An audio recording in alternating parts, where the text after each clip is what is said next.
Hey guys, welcome back to your Champion Body YouTube channel.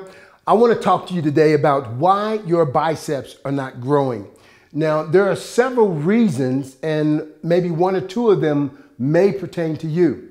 One of the reasons, I'm going to go over probably 5 or 6 reasons why your biceps can be stunted from growth. We talked about how to camouflage and make the arms look bigger than what they really are. But today I want to talk about how to grow those biceps and what you're doing that may be hindering your bicep growth. One of the things could be you may be lifting too heavy.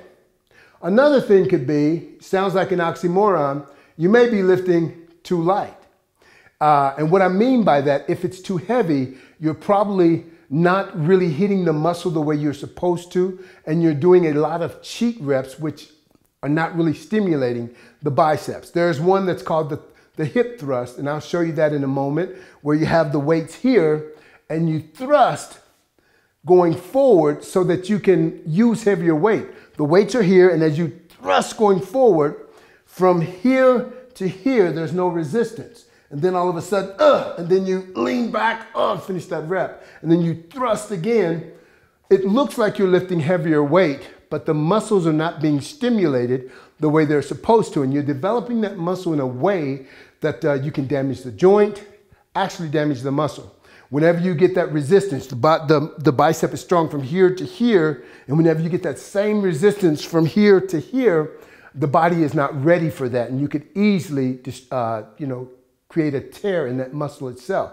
So that's one of the things. Another thing that could be hindering you from your growth is if you're lifting too light and you're doing 10 reps with weight you could do 20 reps with, that weight is actually too light for you to really stimulate muscle growth, because when you tear the muscle down, according to the stress that you applied, is what the muscle is going to gauge its growth on. So the more weight you're able to lift with good form, with proper form and technique, the more that muscle tears down and it repairs itself according to the stress that's applied. So if you've got heavy weight and you've got good form, then that's what's going to stimulate the maximum amount of muscle growth. You want to make sure you're getting enough time between your rest periods. So that may be one thing that you're doing that will hurt your muscle growth. The other thing is this: sometimes when we're doing curls with dumbbells, we're using the dumbbell curls, and when your arm is in this position and you supinate, it shortens the bicep, just like that. I don't know if you can see that, but it shortens the bicep. And when you supinate, you go all the way up and you supinate, that actually builds the peak on the bicep. But you want to get a good contraction, a good squeeze at the top, and then turn it. Sometimes what you'll see in the gyms is people are pulling the weight and they start to pull their arms out here.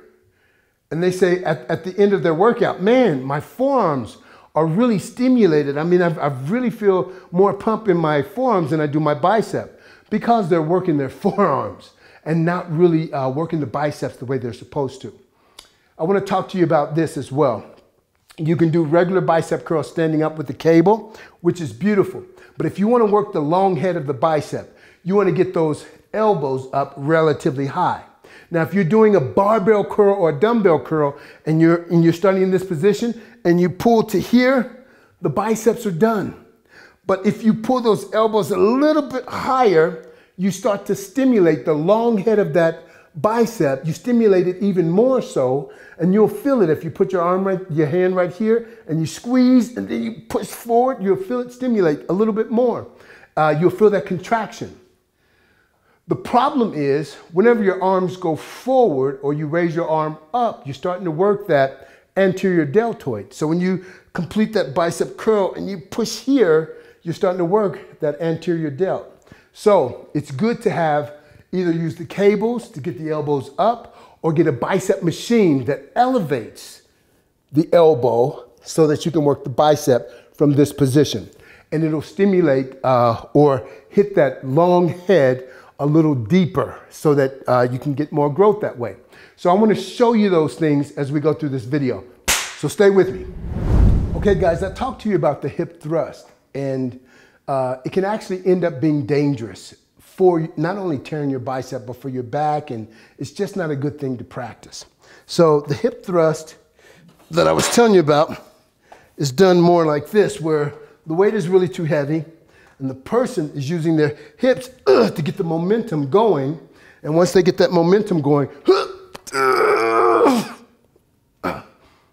so you want to make sure that when you have the weight, it's not a heaving it up with the hip thrust, but you want to start from the bottom, contract the bicep first. Control on the way down. Control on the way down. If you're doing a hip thrust, like I said, you're starting here and you're heaving the weight up, that's in your lower back. You're missing working the bicep from this position to this position because you've thrusted that far and you're following through with that momentum. That's not what you want to do to stimulate growth in the bicep. So that's one you don't want to do. Let's go to the next one. Now guys, I talked to you about maybe using weights too heavy and using weights that are too light. I'm going to show you what that looks like. These I'm going to start off just for, because the weights are close, I'm going to use weights that are too light. So this is what it looks like.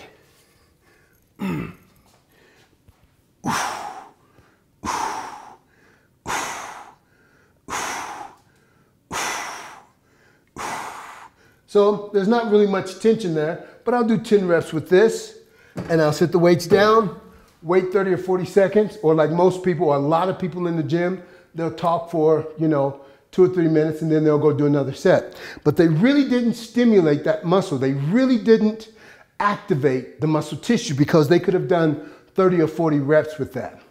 Now, they only do 10 reps, so they're not really stimulating the muscle group. That may be something that they may not have even need to go to the gym for.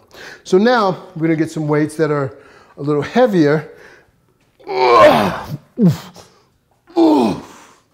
So now I wanna be the big guy in the gym, the guy who's using the most weight. So I've got the dumbbells, here we go. Make sure I got plenty of room. This big weight, baby, big weight.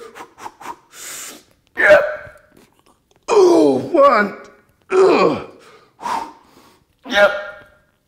Oh, 2. And just going on and on with that. But guess what? It's too heavy.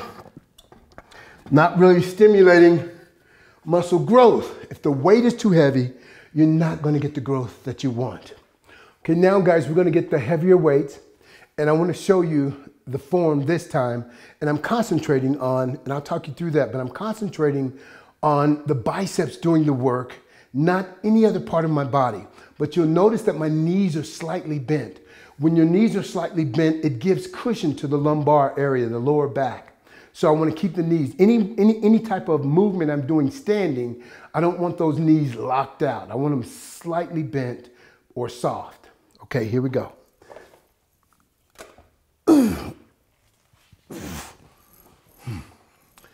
Okay, I'm concentrating first on contracting the muscle that's doing the work. That's the biceps. Knees slightly bent.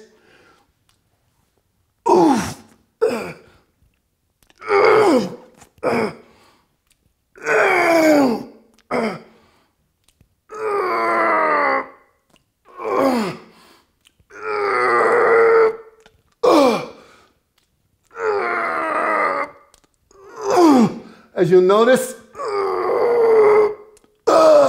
completely controlled.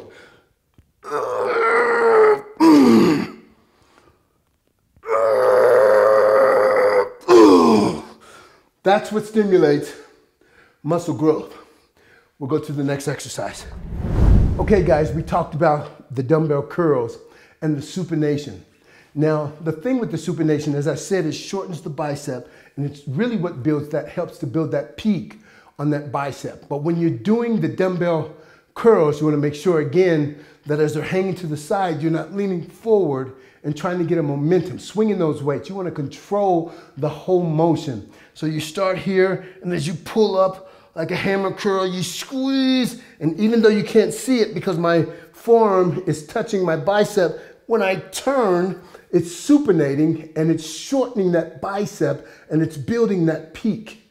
So when I squeeze here, I turn it at the top. You want to make sure you're not pulling the weights out here, forcing pressure on that forearm, and also the breaking point is the elbow joint itself, because the position of your arm.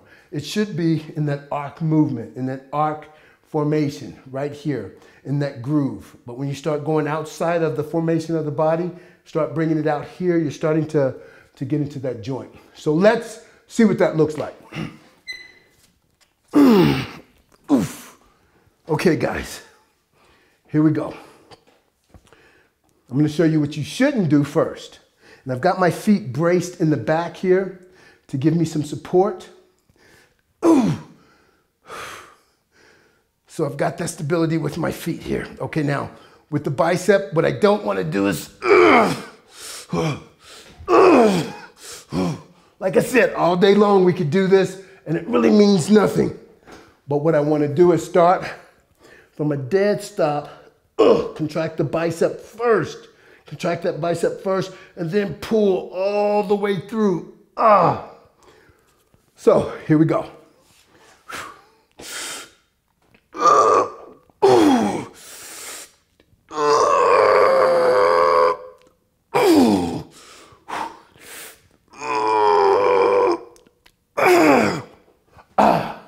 Just like that, guys. So if you do the bicep curls like that, it's going to stimulate growth in the bicep. Make sure the weight's heavy enough. It's what your body can handle. Don't worry about the next person. The weights, they'll come. Get the form down, keep working forward towards building those biceps. Make sure when you're doing seated dumbbell curls that you don't have a momentum and that you're solid in your form. That's really important. The other thing you want to remember is the supination. If you want to build peaks on those biceps, you want to supinate at the top. After you come all the way up, squeeze and turn. You should feel the burn. Let's go to the last exercise. Okay, guys, last but not least, we want to talk about strengthening, building that bicep and using the long head of the bicep and hitting it from a different angle. So when the elbows are elevated, you're working more of that long head of the bicep. So with this piece of equipment, whether it's a cable going from side to side, or one cable at a time, but get that elbow up high. And if you start off with the resistance coming from a high plane, you're not lifting, pulling against gravity. And if you do it that way, if you're pulling against gravity and you lift that elbow, you're working that anterior deltoid. But if you're in a machine like this, then the anterior deltoid is completely at rest and is focusing mainly on that bicep. So here we go, guys. We've got it elevated now.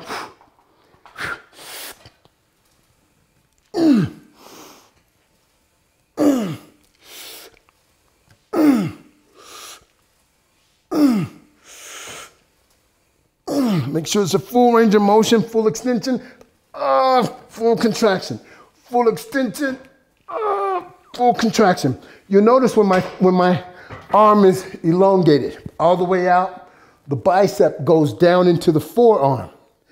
If my arms start here, I actually start to shorten the bicep and the growth or the development of that bicep. I'll start developing that bicep from here up and it'll put a big gap. So you see some people that are, when they flex their arms, there's a gap between the forearm and the bicep. Sometimes it's simply because they shorten the range of motion and they don't use a full range of motion.